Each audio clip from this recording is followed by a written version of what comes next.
What is going on, everybody? This is your boy, the Devout Joystick, coming at y'all with a Tales of Arise review. This review is one of the many things I do on this channel, and if you're new here, I cover all the gaming news, reviews, and walkthroughs of multiple different avenues that don't have names on them. And today, we're covering what I believe is Bandai Namco's masterpiece in Tales of Arise. I'm going to cover what I know up to playing 21 hours and some change so far of the game. I'm going to talk about what really captivated me at first glance, and I'm going to bring about my thoughts on where it stands in my heart of hearts when it comes to RPGs, because if you've never heard me talk about my favorite games of all times, most of them kind of come into action adventure RPGs. That's what I was raised on, and that's what I kind of stuck with. Not saying that I don't play other game genres, but RPGs generally have a sense of involvement that other genres never really had to me. Tales of Arise, it starts off similar to the game that brought me to the Tales series, which is Tales of Symphonia, which one of my older videos, if you've been a long time subscriber, I mentioned was one of my top 10 games of all time. In this game, you play as a Danon slave that has lost his memory, yet he still is amongst the rest of the slaves, breaks free from that, ultimately gets on the call to action to want to overthrow all of the Renin kings that are the superior beings from another planet that possess the abilities that Danons, they don't possess naturally. Because the Renins feel that they have these abilities that make them more superior, they enslaved these other races for 300 years plus, and it made the game plot seem a lot similar to Tales of Symphonia. You get a unique set of party members in this game that honestly, I feel all of them individually, I would play as the lead party member. They have unique abilities, not everybody being able to do the same thing. Xion, Alphen, the two main characters you start with, and so they work synergistically together. But then when you get another party member in the form of Rinwell, she can cast spells. She can do a bunch of stealing magic from other enemies and opening up a lot of attacks for you. Then you get Law, which is the party member that I left off with, where he can break enemies' guards, he can get inside of defenses, and he can interrupt a lot of bulkier enemies. And I feel that with those four party members, I don't feel like when I get the next couple party members that I'm gonna want to switch out of them. The difficulty slider in the game is pretty fair in my opinion. You can start easy, normal, or hard, and in other Tales games that I've played, when you pick hard, you're choosing death.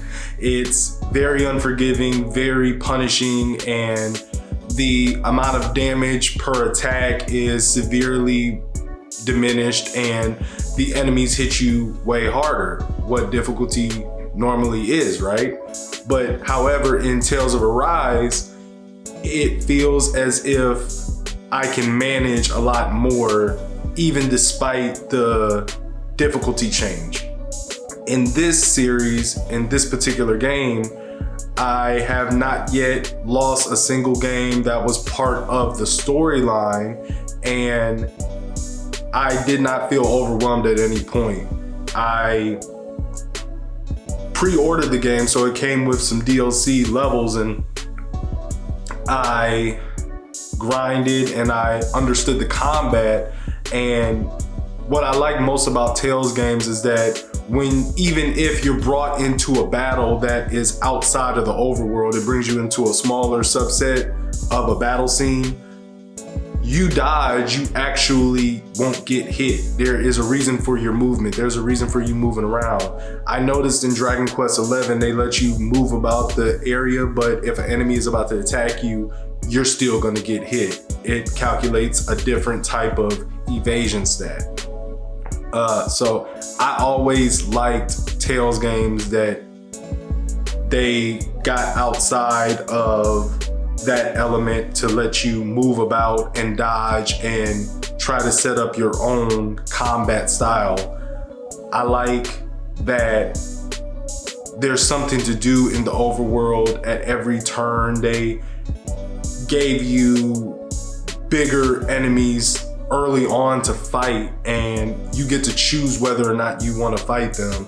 And if you do manage to defeat them, you get amazing rewards. One of which, there is a gigantic Zoogle by the name of a Mantis. It's level 43 in the game, and you see it very early on. But when you approach him, you're ultimately gonna get one-shotted if you start the game as you are.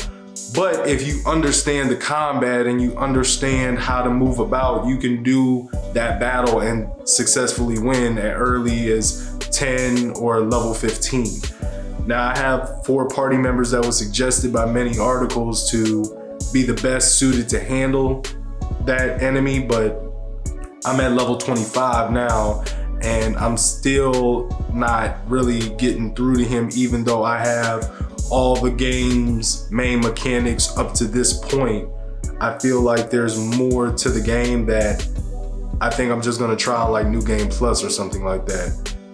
But overall, if I was to ever rate this game for a final critique, I would give it a 9.5 out of 10. For the simple fact, the story is consistent with all the characters. Every character in the game seems invested, and they have a reason to be on the quest rather than just saying, oh, I like the main character, or the main character gave me a reason to keep living, so I feel like I'm indebted to him to go. Every character up to this point that I had in my party had their own individual story that complements to the main story, and they don't lose their purpose in the midst of the main story's plot, which I find interesting. Also, in the game, they have the famous skits that Tales series are well known for, and they make it look like a comic book. They make it panel, and the little intricacies of it all with the pencil lines going outside of the borders, and they have the nice rules of thirds set up. And if you were just watching the game on mute, you would think you were reading a live moving comic book. And it just was so well done. It left me baffled by how far they pushed it, being the first game they've done in the series on Unreal Engine. And I didn't think it could get any better on their in-house engine that they were using for the past 20 years up to this point. So I just really like this game to the part where I feel like I'm trying to platinum and 100% complete this game. So that's all I have for this video's review. If you have this game, let me know what your thoughts about this game are, because I love talking about games that captivated me, and I just could not put this game down. So let me know what you think.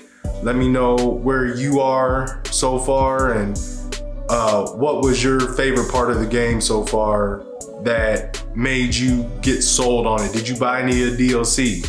Let's have a discussion in the comment section below. And as always, stay blessed. See you next time. Peace.